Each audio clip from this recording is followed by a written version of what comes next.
साथ संगत जी, प्यार से कहना जी, धन निरंकार जी।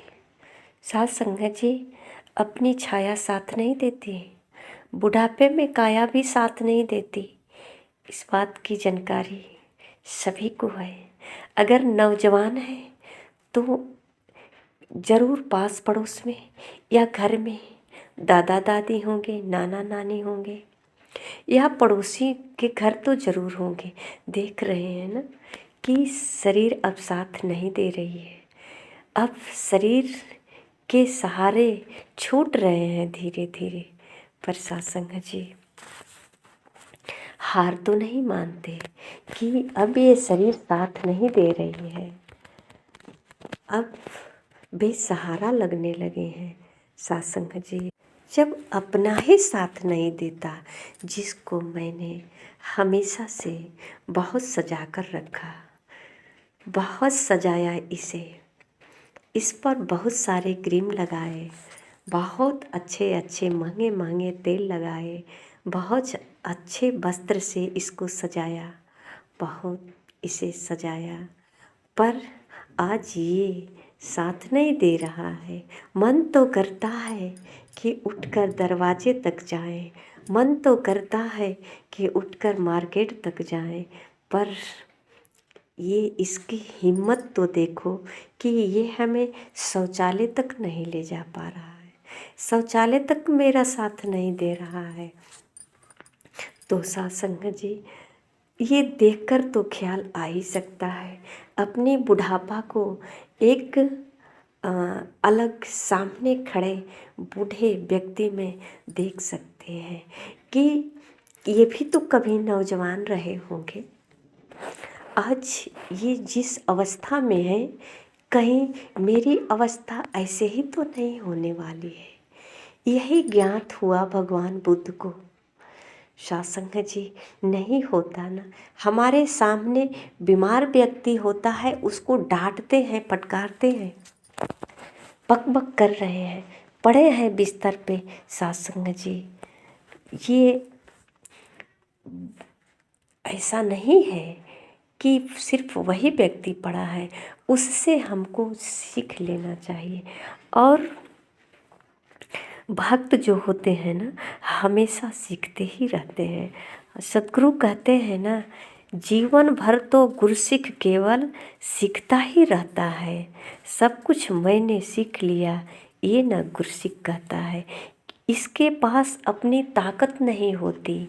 ये अंदाज़ा इसको जब मिल जाता है कि अब मेरे पास कुछ भी नहीं है, तो ये धीरे धीरे एक दिन जो है मानो छीन ही जा रहा है, समय ने छीन रहा है और हम इसको समझ नहीं पा रहे हैं। समय हमसे सब कुछ छीनता जा रहा है और हम इसको कल पे टालते जा रहे हैं। कल तो देखा ही नहीं, फिर भी कहते हैं कल करेंगे, कल करेंगे। एक बहन जी नर्स का काम करती हैं, तो उनसे कहे कि आप चलो सत्संग में, थोड़ा समय आप सत्संग में दीजिए, आपको बहुत अच्छा लगेगा।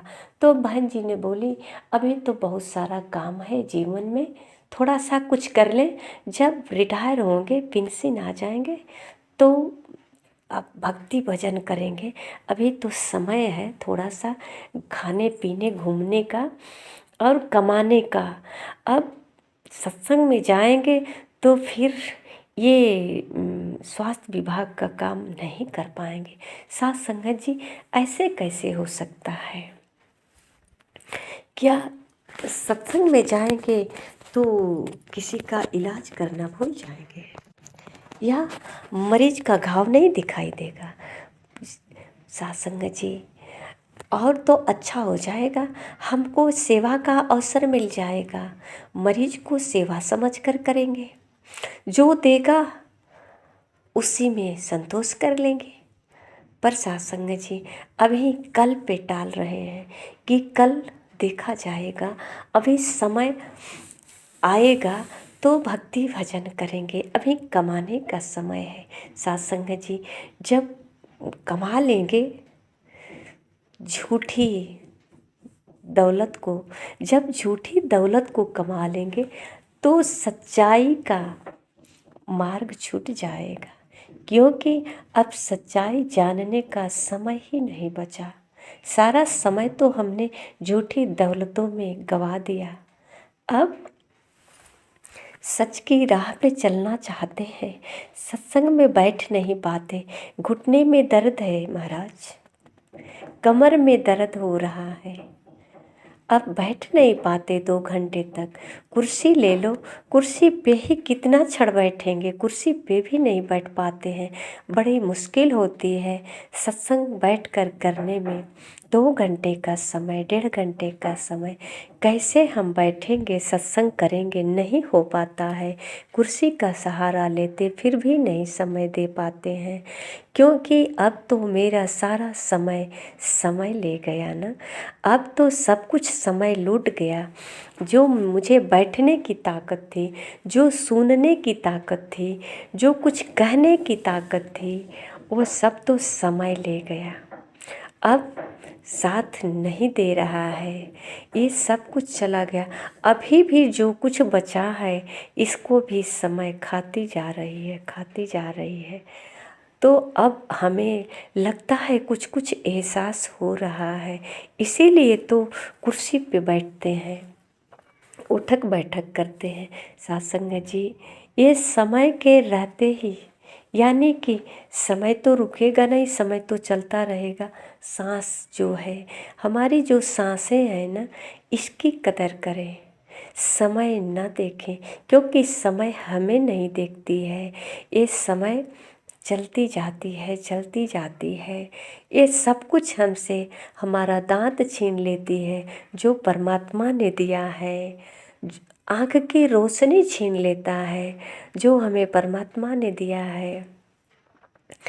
हमें कान जो है सुनने की जो शक्ति थी बहरे बना दिया, वो भी शक्ति काम नहीं कर रही है। चलने की शक्ति पाँव में अब नहीं रही, थक जाते हैं, शरीर अब साथ नहीं दे रहा है। कहते हैं अब शरीर साथ नहीं दे रहा है। अब बोलने में भी बहुत सोच समझ कर बोलना पड़ता है, थक जाते हैं। तो सत्संग जी, ये जो है समय सब कुछ हमसे छीनता गया और हमें अंदाज़ा नहीं लगा, हम एहसास नहीं कर पाए। सत्संग जी, इसको पकड़ भी नहीं सकते। ये हमको भले ही पकड़ा है, ये हमको भले ही खा रही है, और हम कल पे टालते जाते हैं। कल पे टालने की आदत है, पर जानकारी नहीं न है। सत्संग जी, जब यही जानकारी हो जाती है तो कभी जो है महापुरुष एक उदाहरण देते हैं कि आज करे सो अब करे। जो आज के लिए कहते हैं कि आज कर देंगे, अभी इसी वक्त कर दो। और जो कल की बात कही है तो कहते हैं कि कल का आज ही कर लो, आज का अभी कर लो। नहीं तो कहते हैं कि ये फिर आज नहीं करोगे तो अभी नहीं करोगे तो फिर समय बीतता जाएगा, समय नहीं मिलेगा। कल करे सो आज करे, आज करे सो अब, पल में परले होते हैं, बहुरी करोगे कब। महापुरुषों ने कहीं न कहीं इसे समझा है, परखा है, जाना है, तभी तो कहते हैं, समझाते हैं। इनकी बातें समझ में नहीं आती है। सत्संग जी, बिना गुरु का समझ में नहीं आया है। अगर समझ में आता तो मास्टर घर में ही होता है, पर बच्चे को स्कूल में जाना पड़ता है।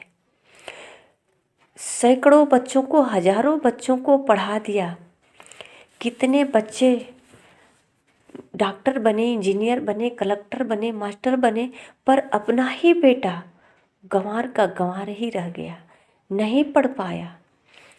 जब तक स्कूल में नहीं जाएंगे तो मास्टर का बेटा होने से कोई मास्टर नहीं बन सकता, किसी को विद्या का ज्ञान नहीं हो सकता। जब तक कि कोई विद्या का ज्ञान न दे, चाहे वो अपना पिता हो, चाहे कोई स्कूल का टीचर हो। इस किताब से देख करके, किताब को देख करके, किताब को सरिया करके, हम बक्से में सजा करके या अपने हाथों में लेकर घूमते रहेंगे कि एक पढ़ने वाला विद्यार्थी है, पर इसे कोई पढ़ाने वाला तो मिले। किताब हाथ में लेने से पढ़ाई नहीं होती है, कोई पढ़ाने वाला होता है। तो साथ संगत जी, पहले जो है हमको पढ़ाया जाता है,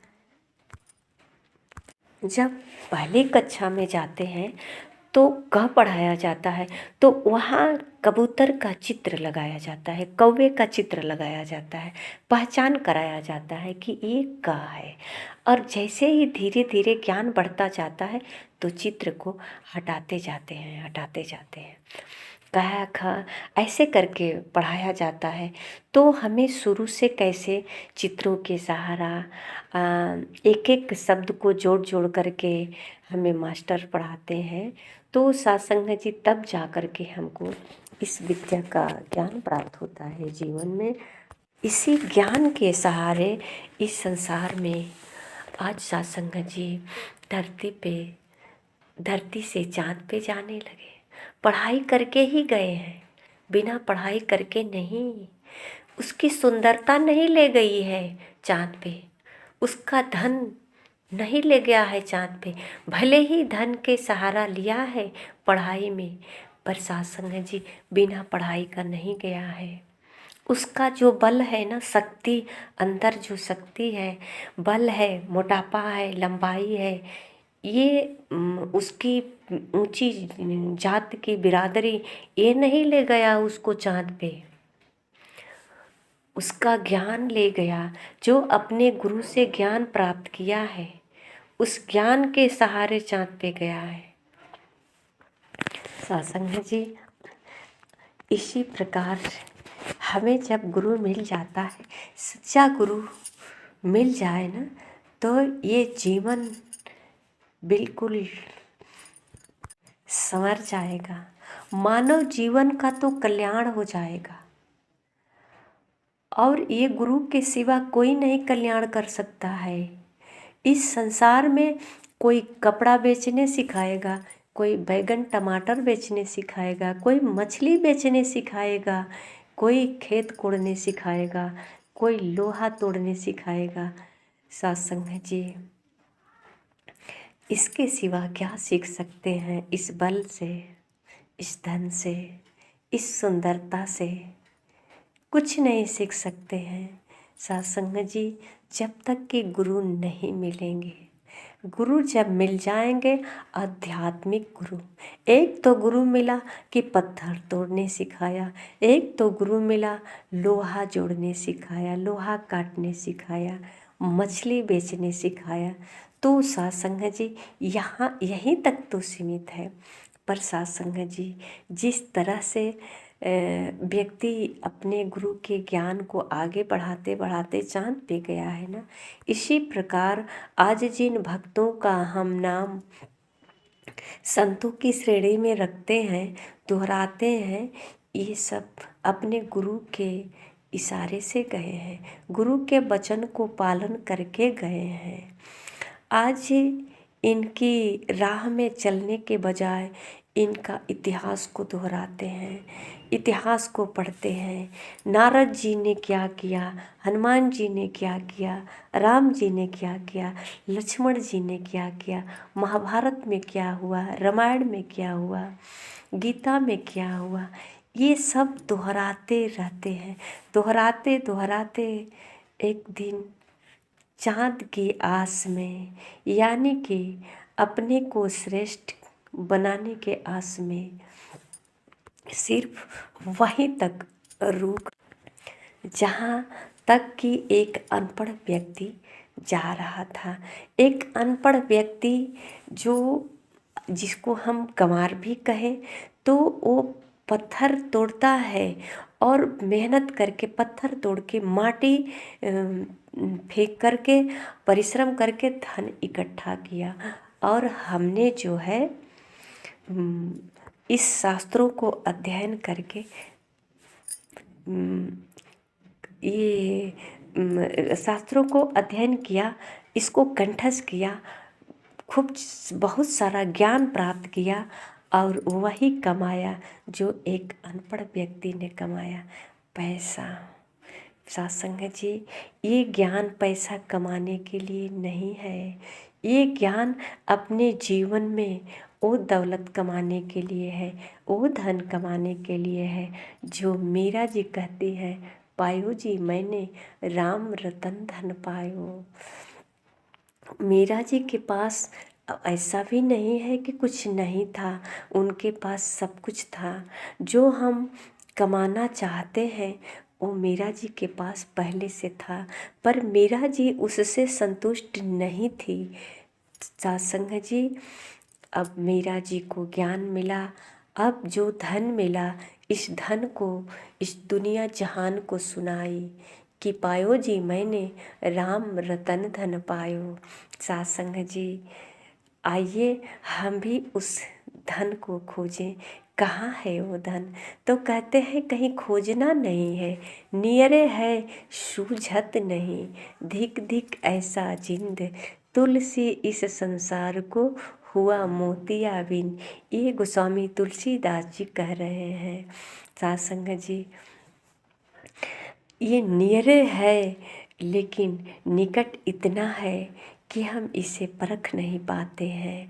तो इसलिए हमें आईने की ज़रूरत पड़ती है। जो नज़दीक होता है वो दिखाई नहीं देता है, क्योंकि हमारे सबसे नज़दीक आँखें होती है।